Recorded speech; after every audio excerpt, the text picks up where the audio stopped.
Hello and happy Monday. Start your week with a win at WebCME. The Wound Information Network's sunny side up topic is dispelling the myth that engaged employees never quit. Joining me once again is Jeff Cordes. Jeff is an employee retention guru and headhunter, and he's going to talk about this myth. So Jeff, thanks again for joining us on Win. Good to be here. Bringing you back by popular demand. Thank you. So, is it really a myth that engaged employees don't leave their employer? Not true, not true at all. In fact, I will say as a headhunter, I don't have a client out there that says, find me a disengaged employee. Everybody wants the engaged employees. Engaged employees do leave, and there's certain factors that will drive when someone gets angry enough or gets frustrated enough that they decide that they're going to go out there, post their resume up on Career Builder, let it sit out there. It might be a passive job seeker, but they're available, they're out there. Or they might even get so angry that they begin setting up a job search and they actively look. Okay.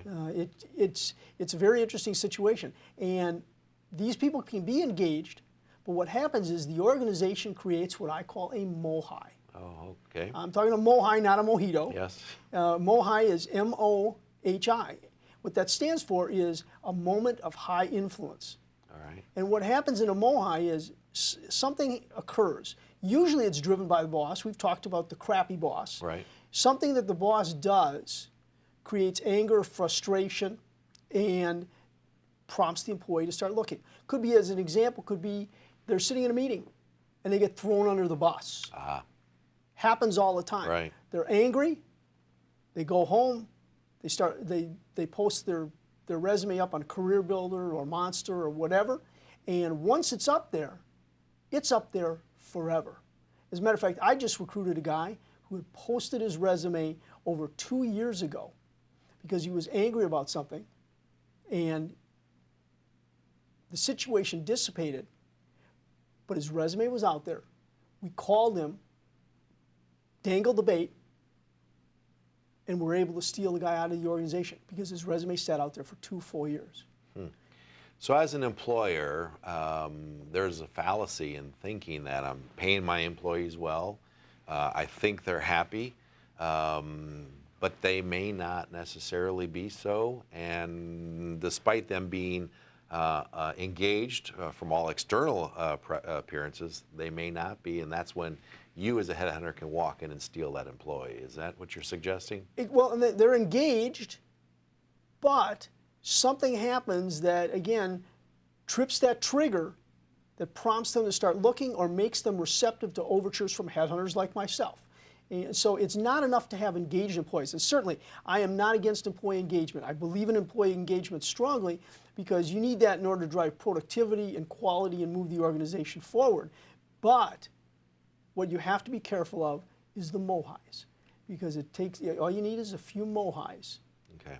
So as an employer, then, what is the strategy here? Do I just avoid the MOHIs, or is there a way of identifying those employees that may have an experience, maybe a quasi-MOHI, so to speak, that they start to think about looking elsewhere?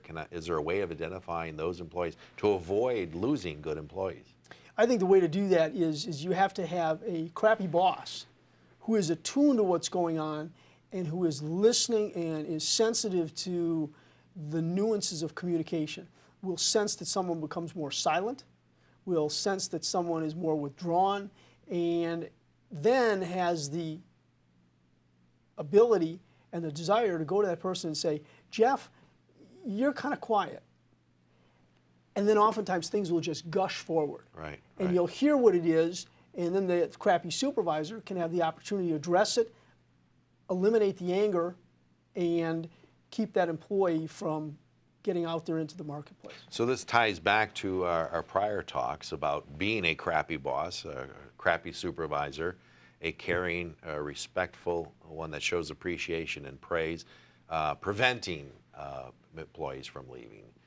And dispelling that myth then. You can keep those employees by being a crappy boss or a crappy supervisor. Right. As I tell people when I'm doing my crap leadership system, Give your people crap. The more crap you can give them, the better off you are. That's fabulous. Well, once again, thank you for your words of wisdom. We appreciate you joining us on Thank you. Win. So, thanks for listening.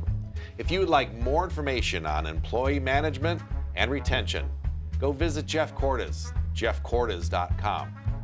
Good luck and have a great week.